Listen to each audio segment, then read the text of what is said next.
Hello, আমি মিলি সরকার Bengali urban kitchen থেকে বলছি। আজকে আমি বানাচ্ছি কাতলা মাছের কালিয়া। আপনারা আমার চ্যানেলটাকে দেখতে থাকুন। যদি সাবস্ক্রাইব না করে থাকেন তাহলে অবশ্যই সাবস্ক্রাইব করবেন আর বেল আইকনটা টিপুন, তাহলে নতুন কোনো ভিডিও আপলোড হলে আপনি তার নোটিফিকেশনটা পেয়ে যাবেন। আসুন এবার দেখে নেওয়া যাক কীভাবে রান্নাটা করতে হয়। আজকে এখানে রান্না করার জন্য আমি নিয়েছি 6 টুকরো কাতলা মাছ। এর মধ্যে প্রথমে দিচ্ছি 1 চামচ নুন, তারপরে দিচ্ছি 1 চামচ হলুদ, তারপরে নুন হলুদ দিয়ে মাছগুলোকে খুব ভালোভাবে মেখে নিচ্ছি। কড়াই বসিয়ে দিয়েছি মাছ ভাজার জন্য।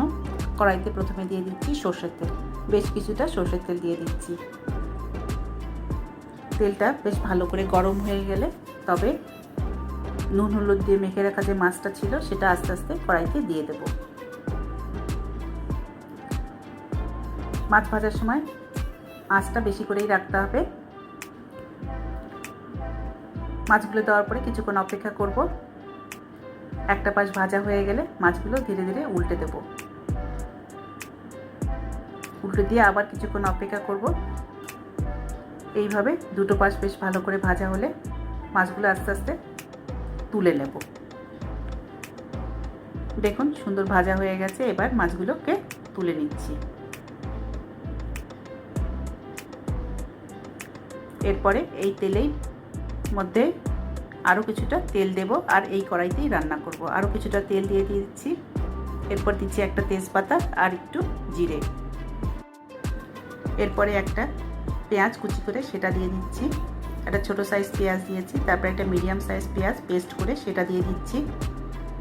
তারপরে এর মধ্যে দিচ্ছি 1 চামচ রসুন পেস্ট আর 1 চামচ আদার পেস্ট।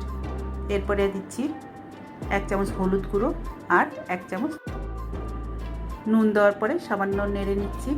তারপরে একটা টমেটো পেস্ট করে সেটাও দিয়ে দিচ্ছি এই মশলার মধ্যে। তারপরে আবার সবগুলো মশলা একসঙ্গে খুব ভালোভাবে কষিয়ে নিচ্ছি কিছুক্ষণ।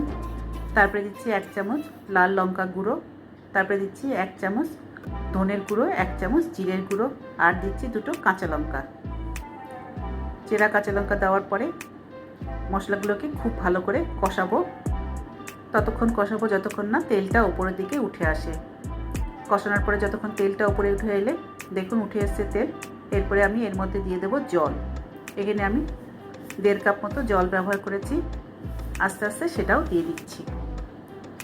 দেওয়ার পরে দেব 1 পিঞ্চ হলুদ গুঁড়ো আর 1 পিঞ্চ নুন দিয়ে ঢাকা দিয়ে মিনিট 5 রান্না করব। মিনিট 5 পরে ঢাকা খুলে দেখুন তরকারিটা কেমন ফুটছে। এবার আমি এর মধ্যে দিয়ে দেবো গরম মশলার গুঁড়ো। এখানে আমি 1 চামচ গরম মশলার গুঁড়ো ব্যবহার করেছি, সেটা দিয়ে দিচ্ছি। আর ভেজে রাখা মাছগুলো ঝোলের মধ্যে দিয়ে দিলাম। দিয়ে আবার এটাকে ঢাকা দিয়ে দেব। এবার ঢাকা দিয়ে মিনিট 3 আবার রান্না করব। মিনিট 3 পরে ঢাকা খুলে দেখুন তৈরি হয়ে গেছে কাতলা মাছের কালিয়া। এইভাবে কাতলা মাছের কালিয়া আপনারা যখন তখন আপনার কিচেনে বানিয়ে ফেলতে পারেন। এটা বানানো খুব বেশি কঠিন না, অনেকটাই সোজা।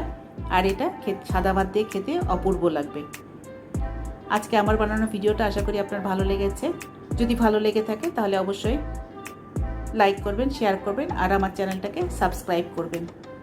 ভালো থাকবেন। Thank you.